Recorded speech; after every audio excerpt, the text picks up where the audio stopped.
닥친 제2의 빙하기, 소행성 충돌, 대륙을 뒤덮은 강력한 쓰나미 등 영화에서 종종 등장하는 지구 종말. 그런데 이런 인류 최후의 날을 대비한 현대판 노아의 방주가 있죠. 북극점에서 약 1,300km 거리에 위치한 스발바르 제도 내 스피츠베르겐 섬에 있는 인류 최후의 보루, 세계 최대 유전자 은행, 스발바르 국제 종자 저장고입니다. 해발 130m, 수평 120m 깊이의 위치. 핵폭발은 물론 소행성 충돌에도 끄떡없도록 강한 콘크리트로 꽁꽁 감싼 국제 종자 저장고는요. 전쟁, 식물 전염병, 기후 변화 등으로 인류의 식량이 멸종될지 모른다는 최악의 시나리오를 대비해 2008년에 문을 열었는데요. 현재 이곳에 보관된 식물 종자는 무려 100만 종 이상으로요. 실제로 2015년 9월 내전으로 황폐화된 시리아는 유실된 종자를 재건하기 위해 보관소에 약 3만 8천 점의 종자를 인출하기도 했습니다. 아, 근데 진짜 미래 인류를 위해서 꼭 필요한 곳인 것 같아요. 정말 동감입니다. 네. 그런데 이 국제 종자 저장고가 스발바르 제도에 만들어진 이유, 바로 녹지 않는 땅, 영구 동토층이라는 환경 때문인데요. 만약에 전력이 끊기거나 벽체가 무너져도 자연 냉동고인 영구 동토층이 영하 3도를 유지해 씨앗이 발아하지 않는다고 합니다. 그런데 말입니다. 문제는 세상에서 가장 안전한 이 금고에 그 누구도 예상치 못한 위기가 닥쳤습니다. 바로 지구 온난화. 아, 저기도 이제 동토가 안 되게 되겠구나. 그렇게 돼버렸습니다. 저 문제 되게 심각해요. 2017년 5월 어느 날 저장고 한 곳의 입구가 침수된 겁니다. 녹았구나. 녹았어. 녹기 시작했어. 그렇죠. 어머. 당시 한 매체의 보도에 따르면요. 국제 종자 저장고가 위치한 스발바르 제도의 기온이 상승했고 헐. 이때 영구 동토층에서 녹은 물이 흘러든 거였는데요. 어떻게 경고의 메시지네요. 북극은 지구의 기후 변화를 가장 생생하게 보여주는 렌즈라는 그런 말이 있잖아요. 영구 동토층이 녹았다는 거는 그만큼 기후 변화가 심각하다는 걸 보여주는 방증인 것 같습니다. 2018년 충격적인 연구 결과가 발표됐는데요. 현재 상태의 탄소 배출량이 그대로 유지된다면 2100년 이내로 스발바르의 평균 기온이 무려 10도까지 상승한다는 내용이었습니다. 이렇게 되면 종자 저장고 내 종자 보관이 안전하다고 장담할 수 없을 뿐 아니라 어쩌면 수몰 위기에 처할 수도 있게 되는 겁니다. 인류 최후의 보루 스발바르 종자 저장고를 지켜야 우리 미래 인류를 구원할 수 있습니다. 사흘간 낮 최고 기온 38.3도까지 오르는 등 기록적인 폭염이 지속됐는데요. 내일은 영하 2.2도까지 떨어지며 폭설이 내릴 것으로 예상되오니 모두들 따뜻하게 챙겨 입으시길 바랍니다. 일기예보가 뭐 이래요? 반전이 너무 심한 거 아닙니까? 40도 육박한 날씨에서 영하 2.2도로 다음날 떨어진다고요? 한 지역이 이러는 게 말이 돼요. 적당히 해야지. 사람들은 갑작스러운 폭설 예고에 일기예보가 잘못됐다고 생각. 하지만 잘못된 예보가 아니었습니다. 2020년 9월 미국 콜로라도주의 덴버. 40도에 육박하는 폭염이 이어지며 그해 최고 기온을 기록했습니다.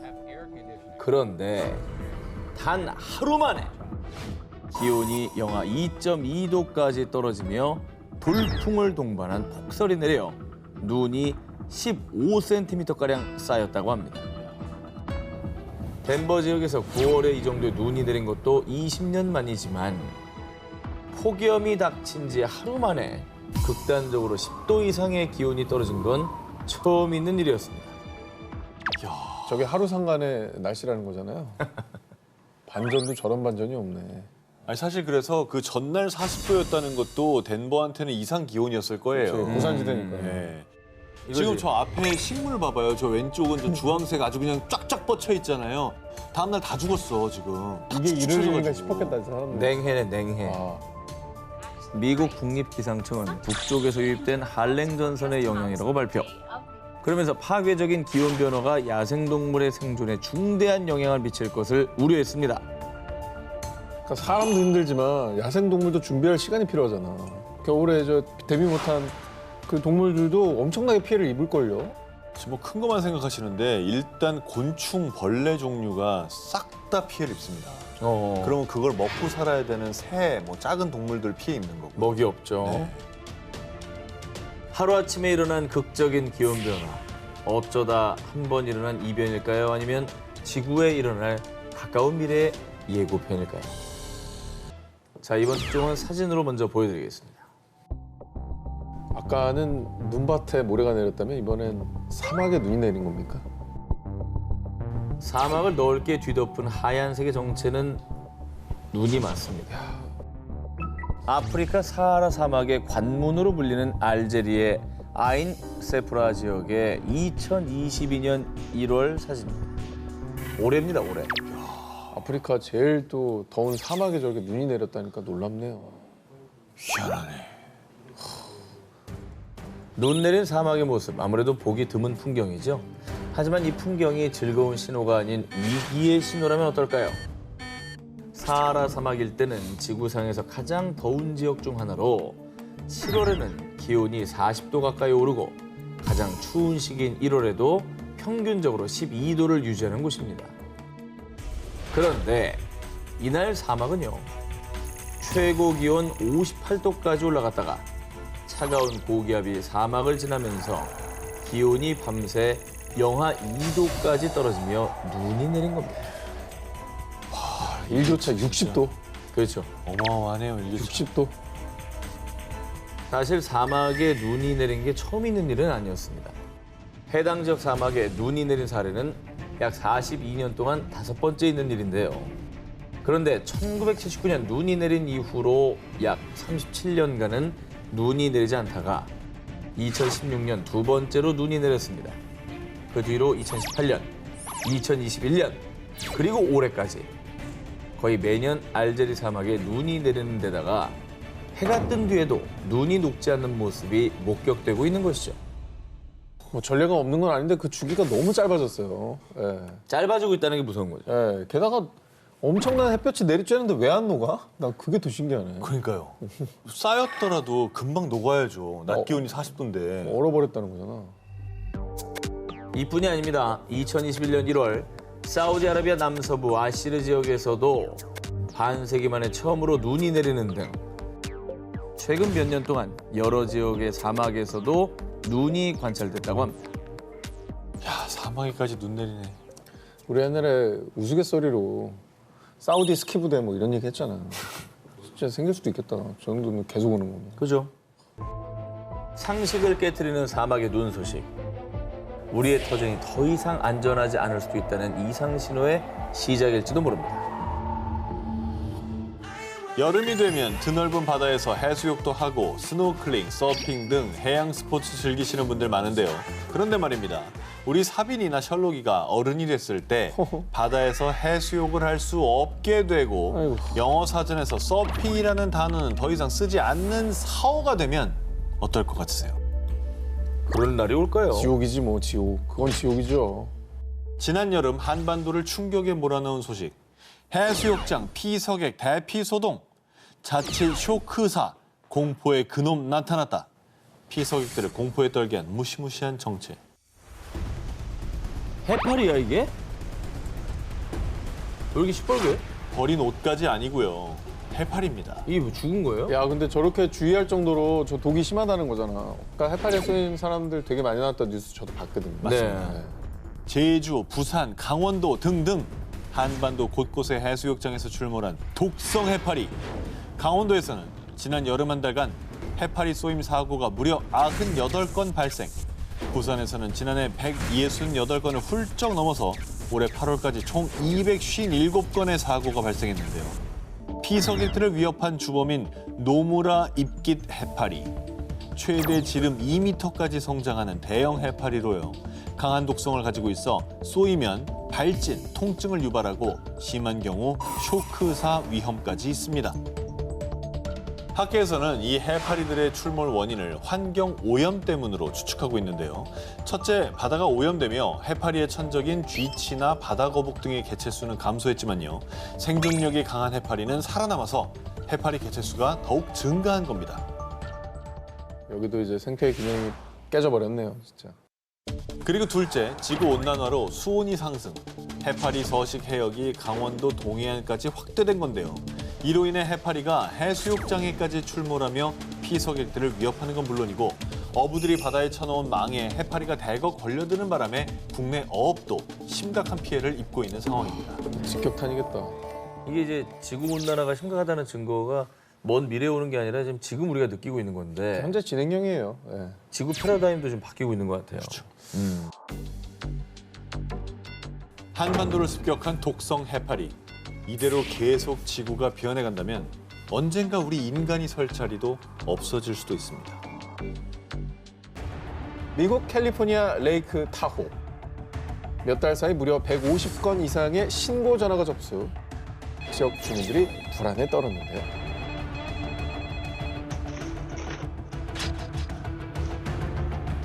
문을 여네. 문을 열어? 아, 문을 여는 거에 집중하면 안 돼요. 시동도 거는 거 아니에요? 아니 근데 겨울잠 안 자요? 아, 그 겨울잠을 안 잤네. 원래 가만히 있는 거 아니야? 어디 저기 땅굴 같은 데 들어가가지고? 얘네 왜 이러고 있어? 잠도 안 자고? 자, 한 이게 4, 5개월 정도 들어가 있지 않나? 미국의 흑곰인 일명 행크 더 탱크는 보통 11월부터 동면에 들어가 약 7개월 동안 긴 겨울잠을 자는데요. 그런데 2022년 5월 레이크 타워의 주택가에 겨울잠을 거부한 흑곰들이 출몰한 겁니다. 마을을 덮친 흑곰들은 사람들이 거주하는 집, 자동차의 침입, 28가구가 피해를 입었는데요. 한 야생곰 보호단체에 따르면 레이크 타워에 서식하는 야생곰의 무려 20%가 겨울잠을 자지 않는 상황. 자, 그런데 야생곰이 겨울잠을 자지 않는 이유가 바로 인간 때문이었습니다. 그간 야생곰들은 자연에서, 인간은 도시에서 각자의 영역에서 자연의 섭리대로 균형을 이루며 살아왔지만요. 이제는 인간이 배출한 음식물 때문에 1년 내내 쉽게 먹이를 구할 수 있게 됐죠. 그래서 야생곰들이 겨울잠을 잘 필요가 없어진 겁니다. 뿐만 아니라 겨울철에도 따뜻한 날씨가 이어지는 탓에 체온 유지가 쉬워진 야생곰들이 겨울잠을 잘 필요가 없어진 겁니다. 굳이 뭐 그렇게 춥지도 않고 밖에 24시간 널려 있고 뭐 여러 가지 원인들이 이제 복합적으로 일어난 거죠. 와, 게다가 중요한 건 먹을 걸 찾기 위해서 자기 아기를 먹이기 위해서 했는데 이 과정에서 이제 사람과 서식지가 겹치다 보면은 의도적이지 않게 싸움 나는 거죠. 네, 우리가 사냥을 해야 될 일도 생기는 겁니다. 그렇지. 그러니까 아까도 곰 뒤에 새끼 곰 2마리 있는 거 보니까 또 되게 많은 생각이 또 들더라고요. 저놈 하나만 문제가 아니겠구나 싶은 생각이 그럼, 들고. 그리고 저걸 만약에 제재한다 그랬을 때 새끼를 보호하기 위해서 저 어미곰이 얼마나 포악해질까라는 생각이 들고. 당연하지. 자, 이런 야생곰들로 인한 피해가 막심하다 보니 캘리포니아 당국에선 곰들의 안락사를 고려하기도 했는데 아이고. 겨울잠을 안 자게 된 것도 결국 인간이 원인을 제공한 건데 우리가 뭐 곰을 포획하거나 안락사를 시킨다. 원인 제공자가 그럴 자격이 있습니까? 1999년 종말이 온다는 노스트라다무스 예언부터 마야 달력에 끝나는 2012년 지구가 종말한다는 예언까지 그간 숱한 이들이 지구 종말 시기를 예언한 바 있습니다. 그때마다 근데 좀 무섭긴 했어. 진짜로 이것까지 맞는 거 아닌가. 그것 때문에 사회 문제들이 생기기도 했었습니다. 생기기도 했고. 이전에 종말론들은 뭐 종교나 예지력에 기댄 게 많았잖아요. 과학적으로 증명된 게 별로 없었어요. 네. 믿기 힘듭니다. 그런데 말입니다. 이 점성술이나 신의 계시를 받아 예언한 지구 종말론이 아닌 수학적으로 지구 종말 시기를 계산한다면 어떨 것 같으십니까? 이게 지금 지구 종말을 결정하는 변수가 네. 한두 개입니까? 그러니까 화내지 말고 일단 들어보죠. 왜 이렇게 화를 내요. 292위예요. 네, 흥분하시는 것도 이해는 하는데 한번 들어보시죠. 내 마음이 불타고 있어요. 자, 실제 지구 종말을 수학적으로 계산한 과학자가 있었습니다. 누구예요? 그 주인공은 하인츠 폰 포어스터. 수학, 컴퓨터 과학, 인공지능, 생물 물리학 등 다양한 분야에서 명성을 얻은 그야말로 천재입니다. 그 대단한 천재 과학자가 수학적으로 계산한 지구 종말 시기는 바로 얼마나 다급하면 바로를 4번이나 하냐? 2026년 11월 13일 금요일. 이게 얼마 안 남았는데. 포어스는 1960년 세계 기준 27억 명을 기준으로 이전까지 세계 각국의 인구 동태 데이터를 분석한 결과 인류 인구가 지난 2000년 동안 성장한 것처럼 증가하면 무한대에 도달하게 될 것입니다. 세계 인구가 기하급수적으로 증가해 인류가 무한대에 도달하는 날 2026년 11월 13일 금요일에 종말이 찾아올 거라고 계산. 1960년 미 학술지를 통해 일명 최후의 날 방정식을 발표했습니다. 비록 2026년에 종말이 도래하지 않는다고 해도 문제가 해결된 건 아닙니다. 포스터가 종말의 데이터로 분석한 인구 증가, 요게 문제입니다. 유엔에 따르면 2050년 세계 인구가 약 97억 명까지 증가. 그런데 유엔 세계 식량 농업 기구는 인류의 식량 증가 속도가 인구의 증가율을 따라가지 못해서요. 불과 30년 뒤인 2050년도면 전 세계가 대규모 식량난에 직면한다고 분석했습니다. 자, 머지않은 지구 심판의 날. 그래서 영국의 한 언론에서도 2022년 포스터의 최후의 날 방정식에 대해 보도 재주목을 하게 됩니다. 2026년은 딱 맞지 않을지라도 좀 더 늦게 한 2050년쯤이면 종말이 진짜 올 수도 있다. 뭐 식량을 떠나서 물 자체가 먹기가 힘들어지니까 생존이 힘들어질 수는 있겠네. 장기화된 코로나19 팬데믹. 세계 곳곳에 수많은 사람들이 목숨을 잃었고요. 여전히도 많은 이들이 고통을 받고 있습니다. 코로나19잖아요. 2022년 지금 9월이 지나가고 있는데 아직까지 우리 이러고 있습니까? 처음에 진짜 한 두어 달 이러다 말 줄 알았는데. 동물에서 유래된 것으로 추측되는 그 바이러스가 결국 우리 인류에게 치명적인 위협이 돼서 이 같은 팬데믹 사태를 불러일으킨 건데요. 그런데 팬데믹의 위기에 놓인 건 비단 인간뿐이 아니었습니다. 아르헨티나의 산 기에르모 국립공원. 안데스 산맥의 해발 2,000에서 5,600m 고지대에 위치한 곳으로요. 드문드문 식물이 자라는 평원에는 유일한 대형 초식동물인 비쿠냐가 서식합니다. 자, 그런데 2015년 이전엔 밀도 1제곱킬로미터당 17마리의 비쿠냐가 서식했지만 2020년엔 단 한 마리만 서식. 겨우 5년 만에 비쿠냐가 멸종 위기에 직면했습니다. 어머. 갑자기 왜 그런 비쿠냐 뭐 더워서 못 살고 막 이런 거예요? 아니, 아까 바이러스 얘기했잖아. 그렇지. 전염병이 돌았나 봐. 그렇죠. 국립공원 내 서식 중인 비쿠냐의 생존에 위기가 닥친 건 2015년. 피부를 파고드는 찐득이, 개선충이 유입되면서부터인데요. 개선충에 감염된 동물은 털이 빠지고 피부염이 발생, 면역력 저하로 건강 상태가 급격히 악화되며 급기야 폐사에 이릅니다. 이 사진이요, 개선충에 감염돼 폐사한 너구리와 감염돼 극심한 탈모가 찾아온 강아지입니다. 비쿠냐뿐만 아니라 강아지한테도 치명적인 병이겠네. 저 강아지 전후 봐요. 너구리는 형체를 알아보기 힘들 정도죠. 아유. 근데 갑자기 요 개선충 퍼진 이유가 뭡니까? 원인은 국립공원 밖에서 인간이 가축으로 기르던 라마가 개선충에 감염돼서요. 같은 낙타과인 국립공원 내 비쿠냐에게까지 개선충을 전염시킨 겁니다. 어머. 문제는 여기서 끝이 아니었습니다. 비쿠냐, 퓨마, 콘도르로 이어지는 먹이 사슬이 비쿠냐가 급격히 줄면서 아이고. 파괴됩니다.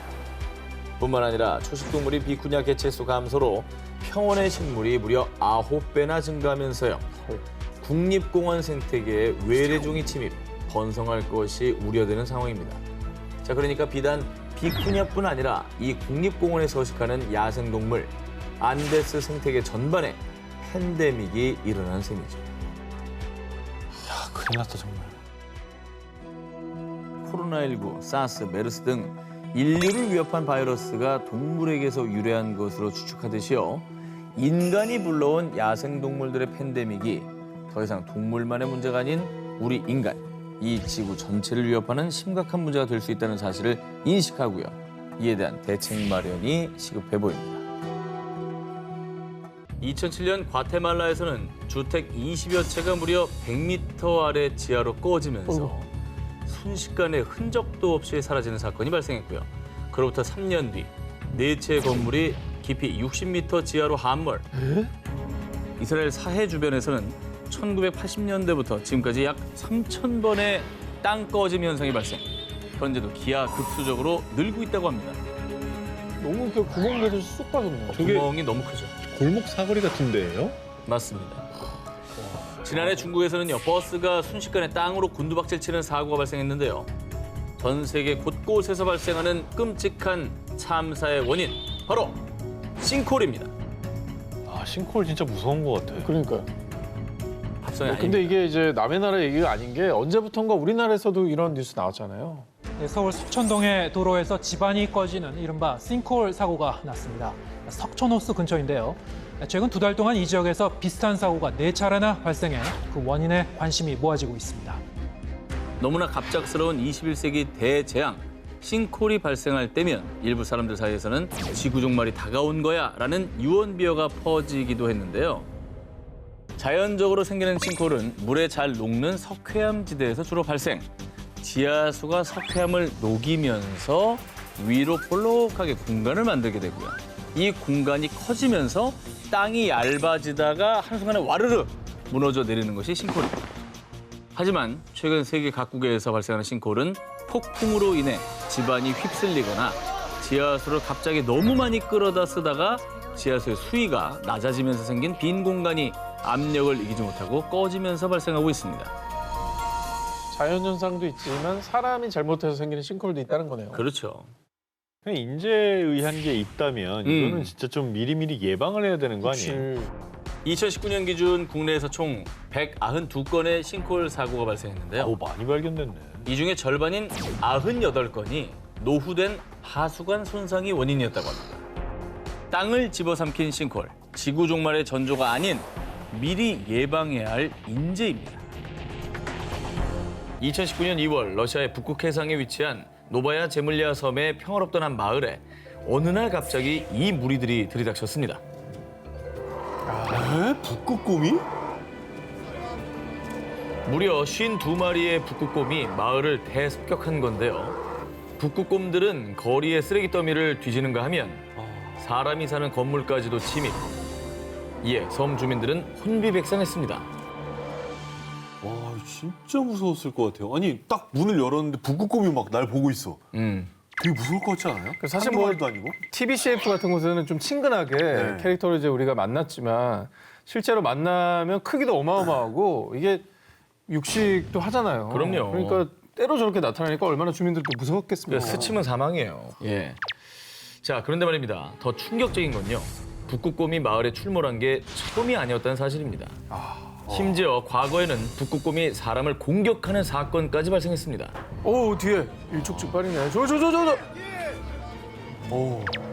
너무 위험하죠, 그죠? 아 근데 궁금한 게 북극곰은 원래 그 극지방 그 얼음 위에서 살지 않습니까? 근데 사람이 사는 저 먼 지역까지 출몰했다는 거 뭔가 이유가 있을 것 같다는 생각이 들어요. 네, 정말 가슴 아프게도 먹이를 찾기 위해서였다고 합니다. 배고픔에 굶주려서 사람 사는 마을까지 찾아온 것이죠.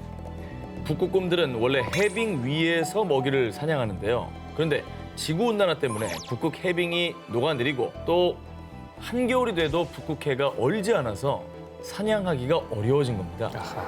실제로 1979년 북극의 해빙 면적은 약 645만 제곱킬로미터, 우리나라의 약 6배에 달했지만요.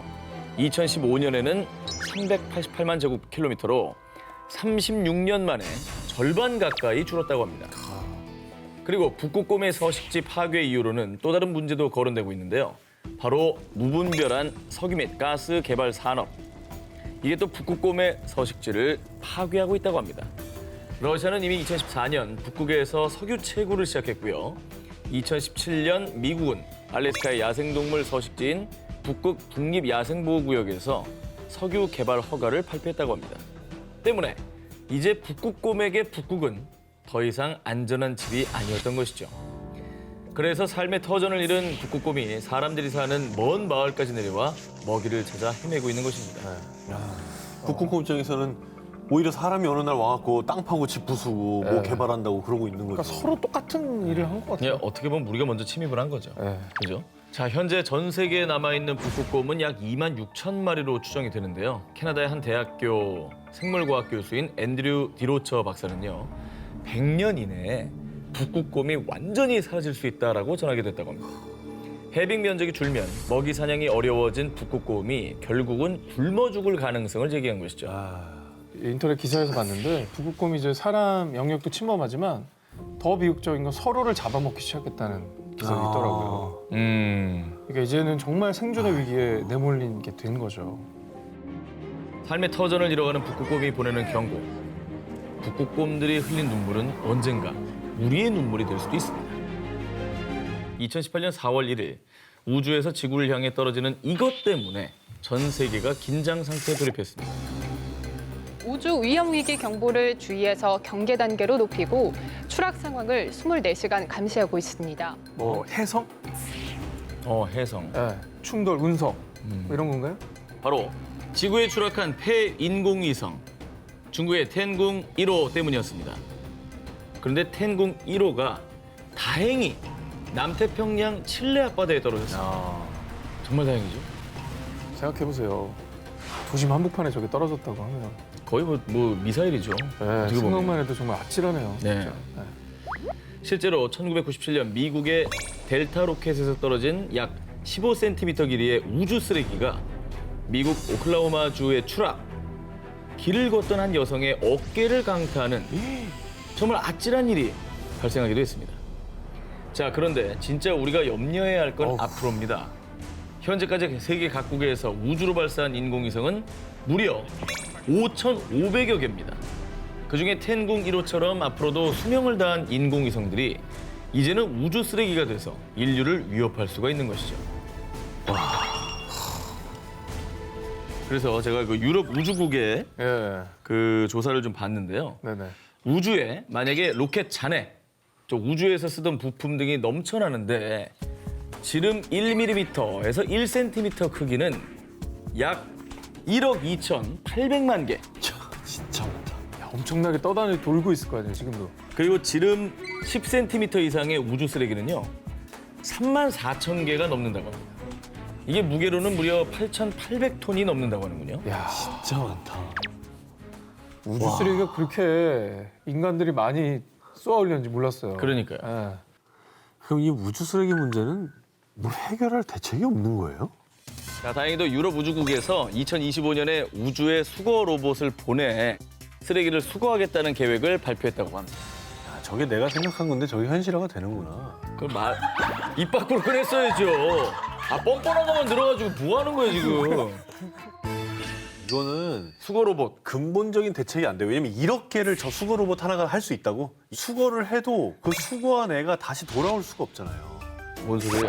수거한 로봇이 무슨 소리예요? 그 우주에 왕복성도 있는데 콜롬비아 어릴 때 못 보셨어요? 왕복을 하겠죠. 우주 왕복성 있었잖아. 그 왕복을 한 게 어릴 때 닐 이후에 암스트롱이 가서 못 돌아왔나요? 어릴 때 가서 이후에 돌아왔잖아요. 왜 안 하고 있는지 알아요? 왜요? 실제로 그게 어렵기 때문입니다. 자, 그 실제로 왕복한 됐습니다. 게 20년 동안 없잖아요. 정말 달이 인류에 간 적이 없다고 믿는 거죠, 지금. 아니야. 난 자, 됐어요. 갔다고 믿어. 갔다고 다 믿는데. 됐고요. 제가 유일한 공대 오빠에게 기대했던 제가 잘못입니다. 청정 지역으로 손꼽히며 수산자원의 보고로 우리 식탁을 책임진 곳 제주도 바다. 보물이죠, 보물. 제주도 가면 정말 먹을 생각밖에 안 나요. 뭐 이렇게 많아. 살쪄 그래서. 맞아. 그런데 이 제주도에서 정말 충격적인 일이 발생했는데요. 해양동물 생태보존연구소 연구원들이 드론으로 돌고래들을 관찰하던 중 저 돌고래 턱이 이상한데요? 왜? 턱이? 이상하게도 한 돌고래가 계속 입을 벌리고 있었습니다.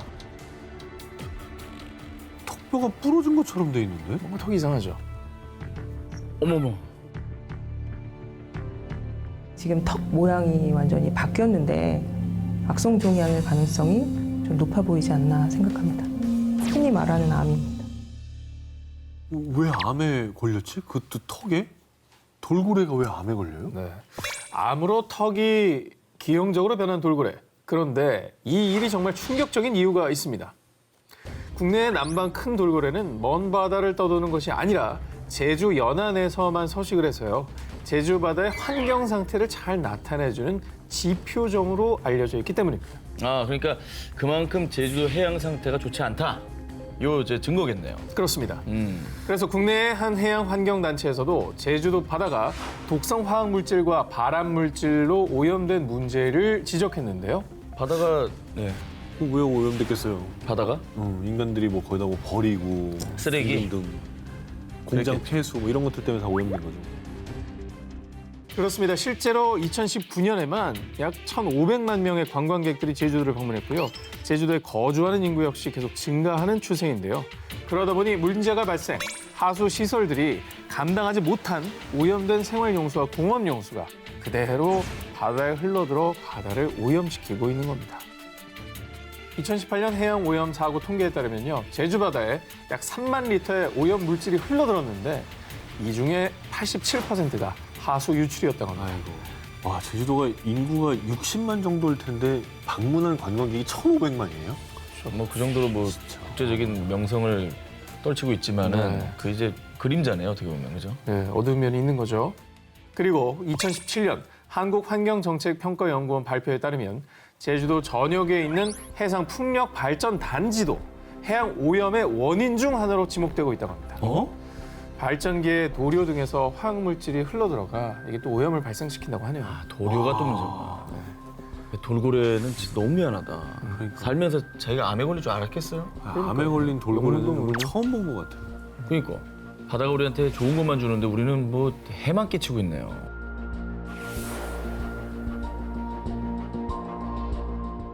(2017년 8월) 인도네시아 무장한 군인과 경찰 100명 이상이 자바섬의 중부 도시 보올라이에 집결했는데요. 왜? 예전에 발리에 약간 폭탄 테러 있었던 적 있잖아요. 맞아. 혹시 뭐 테러리즘 뭐 이런 건가요? 그렇게 생각할 수 있죠. 네. 그러나 인도네시아가 전쟁을 선포한 상대는 바로 사람이 아닌 원숭이였습니다. 인도네시아가 원숭이와의 전쟁을 선포한 이후 약 2달 전부터 몇몇 원숭이들이 마을을 습격, 농작물뿐 아니라 사람이 사는 집까지 침입해 음식들을 마구 먹어치웠고요. 게다가 이 과정에서 원숭이가 사람들을 공격하기까지 한 겁니다. 한 80대 노인은 무려 40바늘 이상을 꿰매는 큰 부상을 입기도 했는데요. 종종 해외 뉴스 있잖아요. 그 원숭이한테 막 이렇게 공격당한. 공격당한 뉴스 보면은 거의 맹수예요. 근데 이것도 그러면 아까 우리 정 기자님께서 전해주신 북극곰 사태처럼 뭐 서식지의 문제인가요? 아, 비슷합니다. 인도네시아의 국제동물구조단체에 따르면요. 원숭이들이 인간을 공격한 이유는 아이러니하게도 바로 인간 때문이었습니다. 인간들이 개발이라는 명목하에 인도네시아의 원숭이가 살던 서식지를 파괴했고 아이고.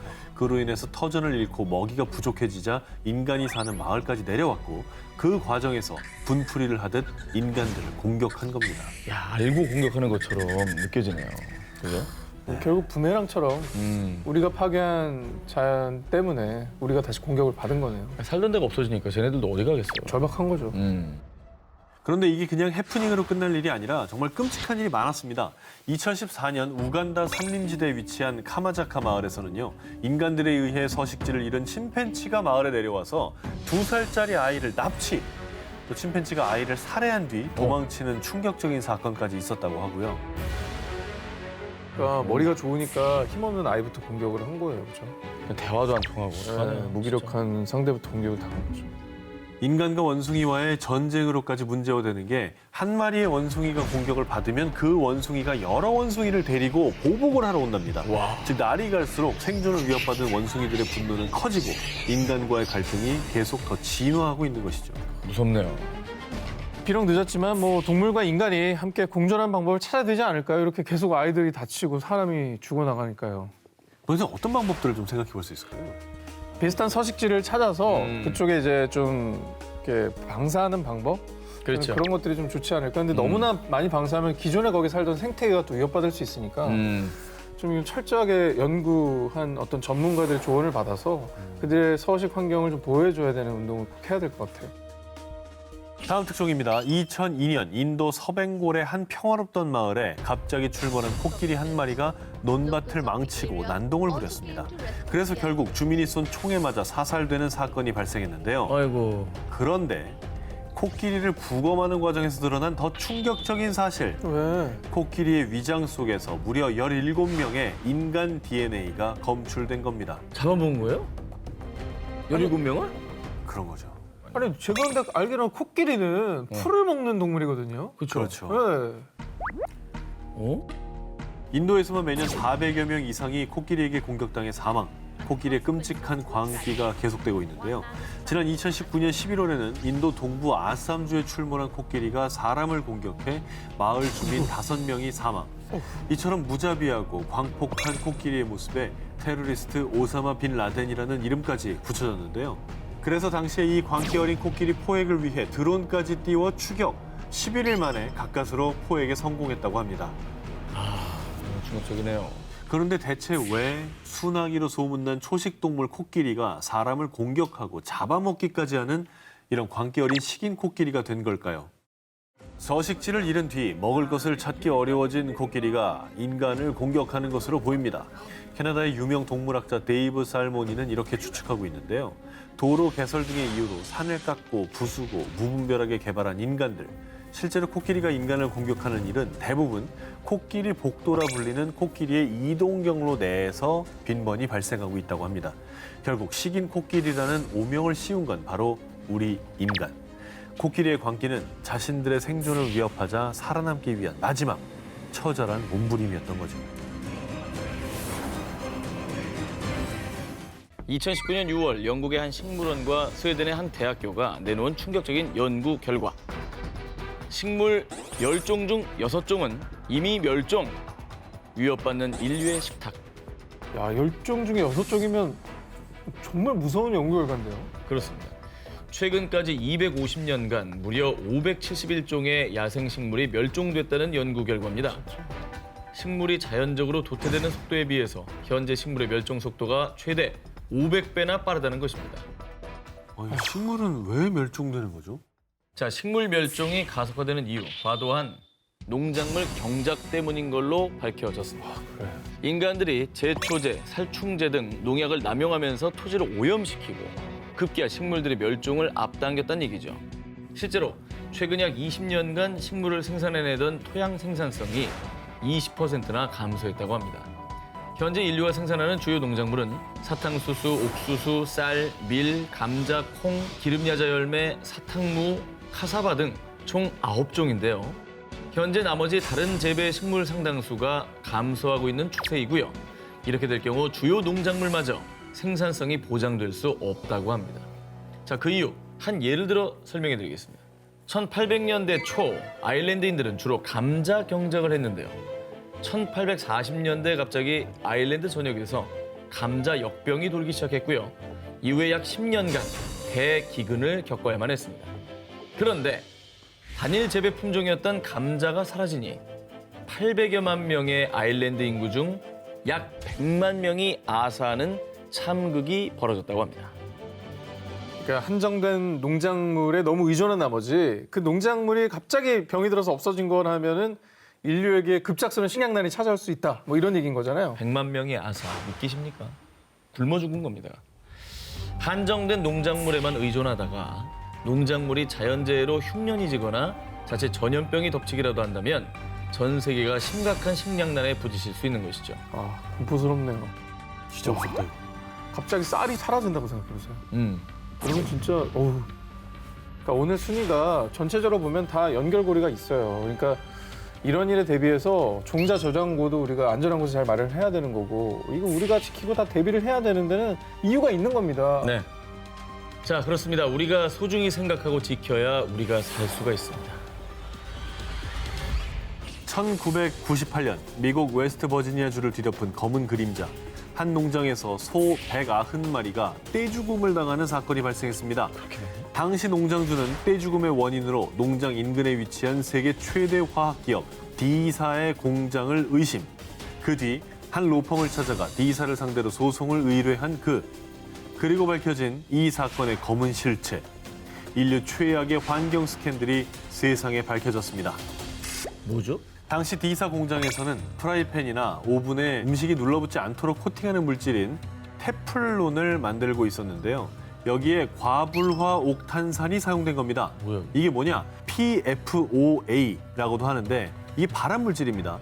이 끔찍한 발암 물질을 인근 강에 유출시킨 사실이 확인된 건데요. 인체에 다량 축적되면 간암, 신장암, 갑상선암, 각종 암부터 불임, 폐하, 기형까지 정말 끔찍한 일을 초래할 수 있다고 합니다. 아, 저 발암물질을 그냥 버리면 어떻게 해? 아니 근데 그걸 어? 알면서 배출했다고 하면 그게 어떻게 사람입니까? 아니 모르고 했으면 그래도 네. 뭐라고 할 판에 지금 뭐 근데 화학 알면서- 전문 기업이잖아요. 근데 알았을 것 같은데 발암 물질을 그냥 강으로 흘려 보냈다는 거예요 지금? 사람들이 마시는 물이잖아요. 지하수 오염시킨 거 아닙니까? 맞아요. 자, 그런데 또 한 번 밝혀진 D사의 추악한 민난. 1981년 공장에서 일하던 임산부 직원과 출산한 태아의 혈액에서 기준치 이상의 PFOA 성분이 발견. 게다가 1991년 공장 인근 마을의 수돗물에서도 이 성분이 검출됐지만 환경보호국에 보고하지 않고 은폐해왔던 겁니다. 정말 끔찍한 게 테플론이 얼마나 독성 물질인지 자체 임상 실험까지 했다고 하는데요. 회사 노동자들에게 테플론 성분을 넣은 담배를 피우게 한 건데 악마 아니야 악마? 이후에 사람들은 두통, 메스꺼움 등에 시달렸습니다. 왜 피게 이거를? 임상 실험을 한 거죠. 그 악마네. 그러나 이 모든 걸 다 은폐하고 폐기물을 방류했던 거였습니다. 하지만 이미 밝혀졌을 땐 너무 늦어버린 상황. 이미 주민들의 몸속에 흡수된 독성은 그들을 고통 속에 몸부림치게 했는데요. 그래서 2015년 PFOA로 인한 질병에 시달리던 피해 주민들 무려 3,535명은 D사에 대한 단체 소송을 진행했고요. 그리고 지난 2017년 2월 미국 오하이오주 콜럼버스 지방법원은 D사는 피해자 3,535명에게 6억 7천만 달러를 배상하라 라며 한화 약 8천억 원의 보상금 배상 판결을 내렸다고 합니다. 아니, 뭐 보상 금액이 있다는 거는 다행이지만 이게 건강이잖아요. 사람 몸이고 이미 피폐해진 몸과 자연은 이 돈으로 보상할 수 없는 거거든요. 환경과 시민들의 건강보다 더 우선이었던 기업의 이익, 반드시 그 대가를 치르게 될 겁니다. 칠레 페토르카 지하수 고갈. 극심한 물 부족에 시달리고 있는 칠레 페트로카 지역. 그 이유는 바로 아보카도 때문이었습니다. 윙? 아보카도는 20가지의 비타민과 18가지의 아미노산 등 다양한 영양 성분이 함유돼 있어서요. 슈퍼푸드로 각광받으며 일명 녹색 황금이라고 불리고 있습니다. 자, 그런데 말입니다. 건강 푸드인 아보카도가 환경 파괴 주범이 되고 있습니다. 자, 그 이유 아보카도의 이름은 고대 아즈텍에서 물을 많이 지니고 있다라는 뜻인 아우아카틀에서 유래됐다고 전해지는데요. 실제로 아보카도를 생산하기 위해서는 아주 어마어마한 양의 물이 필요하다고 합니다. 100제곱미터 규모의 아보카도 농장을 운영하려면 하루에 무려 10만 리터가량의 물이 필요한데요. 자, 그래서요, 아보카도의 주요 경작지 중 하나인 칠레 페토르카 지역에서는 아보카도 재배 때문에 지하수는 물론 우물까지 말라버렸고요. 마을 주민들은 급수 트럭을 통해 식수를 공급받는 지경에 이르렀다고 합니다. 여기서 끝이 아닙니다. 아보카도는 산림까지 훼손하고 있는데요. 슈퍼푸드로 각광받는 아보카도를 더 많이 수확하기 위해서요. 아보카도의 주요 경작지인 멕시코 남서부 미초아칸주 산간 지역에서는 무분별하게 소나무를 베어내서요. 한 해 약 7제곱킬로미터의 숲을 파괴한다고 합니다. 근데 아보카도는 죄가 없잖아요. 그 아보카도를 더 많이 수확하려는 인간의 욕심 때문인 거고. 네, 네. 저 녀석은 원래 물을 많이 먹는 녀석이고. 네. 이제는 우리가 아보카도를 먹으면서도 이런 생각을 한 번쯤은 해봐야 되지 않을까 생각이 듭니다. 이어서 다음 특종입니다. 꿀벌의 천적이자 여름철 불청객으로 불리는 이것, 바로 말벌인데요. 사실 말벌이 꿀벌을 기르는 양봉가를 습격해 단순히 해충이라고 여기기 쉽지만요. 이 말벌은요, 곤충 생태계 최상위 포식자로 해충들의 개체수를 조절하는 생태계 조절자 역할을 한다고 하는데요. 그런데 말입니다. 생태계 조절자인 이 말벌이 이젠 숲이 아닌 도심에 나타나 사람들을 위협하고 있어서 문제가 되고 있습니다. 맞아. 특히 살인 말벌로 불리는 장수 말벌은 꿀벌보다 약 30배나 많은 양의 치명적인 독을 가지고 있는데요. 한 곤충학자에 따르면 장수 말벌의 독성은 사람의 적혈구를 파괴시키고 신장 기능을 망쳐 심할 경우 사망에까지 이르게 할 수 있다고 합니다. 실제로 2013년 7월 중국 산시성 일대에 장수 말벌 무리가 출몰, 주민들을 공격해 무려 40여 명이 숨지고 1,600여 명이 부상을 입는 사건도 발생했다고 합니다. 어마어마했네. 그럼 말벌은 왜 지금 도심에 출몰을 하게 된 건지 좀 얘기해 주시죠. 산업화로 인해 산림이 파괴되자 서식지를 잃은 말벌이 도심까지 출몰하게 된 거라고 합니다. 똑같네요. 똑같아. 결국은 이제 말벌이 도심에 출몰하기 시작한 것도 결국 인간 탓이네. 사람의 탓이죠. 그리고 또 다른 이유로 꼽히는 게요. 과학자들의 연구에 따르면 기후 변화로 말벌의 변식력이 높아지면서 피해가 커진 것으로 보입니다. 예년보다 따뜻해진 날씨가 말벌의 번식률을 높였다고 합니다. 실제로 온난화로 한반도에 아열대 기후가 나타나면서요. 2003년도에는 동남아시아 등 아열대 지방에 서식하던 등 검은 말벌이 부산에 출몰. 이후 경기도, 강원도 등 영향력을 확대해 나가면서 빠르게 확산되기도 했다고 합니다. 생태계 질서를 무너뜨리지 않는 공생, 반드시 그 방법을 우리가 고민해야 될 겁니다. 2019년 8월, 브라질의 낮이 사라졌다. 연기로 뒤덮인 상파울루. 이게 낮이라고? 한낮입니다. 헤드라이트를 켜고 다니는데? 2019년 7월, 브라질 북부 아마존 열대우림 지역을 덮친 대규모 산불 때문이었습니다. 엄청난 산불이었죠 정말. 와, 믿기지 힘들죠. 그러니까 저 재 때문에 해가 들어와도 안 들어오는 것처럼 돼버린 거죠. 자, 걷잡을 수 없이 빠르게 번지며 무려 한 달이 넘도록 이어진 대규모 산불. 그 결과 8월 중에만 서울 면적의 4분의 1이 넘는 무려 약 2만 9천 제곱킬로미터의 열대우림이 화마 속에 사라졌고요. 그리고 화재 연기는 바람을 타고 약 2,700킬로미터나 떨어진 상파울루 상공까지 뒤덮은 겁니다. 이거 또 어떻게 생긴 거래요 저 산불은? 그러게요. 산불의 시초는 방화를 멈춰야 합니다. 아마존 산림을 파괴하는 게 아니라 보존의 바탕을 둔 경제를 대안으로 찾아야 합니다. 개발 명목을 위한 방화 때문이었습니다. 저 개발하느라고 방어하는 거 그게 커진 거구나. 문제네 문제. 극우 성향과 함께 지구 온난화 부정론자로 남미의 트럼프라고 불리는 보우소나루 대통령. 그는 2019년 1월 취임 후 곧바로 아마존 열대우림의 환경보호구역을 해제, 각종 개발 정책을 밀어붙였습니다. 그래서 환경 훼손에 대한 규제가 줄어들자 농민, 목장주, 벌목꾼들은 소를 키울 목장과 콩과 옥수수 등 농경재 확보를 위해 무의적으로 대규모 방화를 저지른 거죠. 개발하는 건 좋은데 그 지구의 허파로까지 불리는 나라인데 저걸 어떻게 규제를 그렇게 풀어버렸을까요? 너무 생각이 짧다. 말씀하신 것처럼 전 세계 산소의 20%를 공급하는 지구의 여파 아마존. 그러나 이 산불로 인해 아마존 열대우림의 약 17%가 파괴되고 말았는데요. 한 과학연구소의 카를로스 노브레 박사는 아마존이 20% 이상 훼손되면 큰 재앙들이 불어닥칠 겁니다. 라고 경고하기도 했는데요. 그 이유는 평소 아마존의 나무들이 하루 1,000리터의 물을 증산하고 이 물로 비구름을 만들어 기온을 낮추는 역할을 하고 있기 때문입니다. 그것도 지금이나 이 정도 예상하는 거지 실제로 저런 엄청난 변화가 생기면 더 얼마나 엄청난 일들이 생길지 진짜 알 수 없어요. 예상 불가능하다는 게 가장 큰 공포겠죠. 정말 예상 불가능해요. 그래서 이후 전 세계에서는 브라질 정부의 빠른 대응을 촉구했는데요. 하지만 이에 브라질 보우소나루 대통령은요. 아마존을 생태공원으로 만들어주길 바라고 있지만 뭐 내 정부에선 그런 일은 없을 겁니다. 아마존 열대우림의 개발을 강행하겠다라는 뜻을 밝혔다고 합니다. 아이고 누가 이분 좀 말려줬으면 좋겠네 진짜. 언제고 다시 화마에 삼켜질지 모르는 아마존. 인간의 그릇된 욕심은 반드시 부메랑이 되어 우리에게 돌아올 겁니다.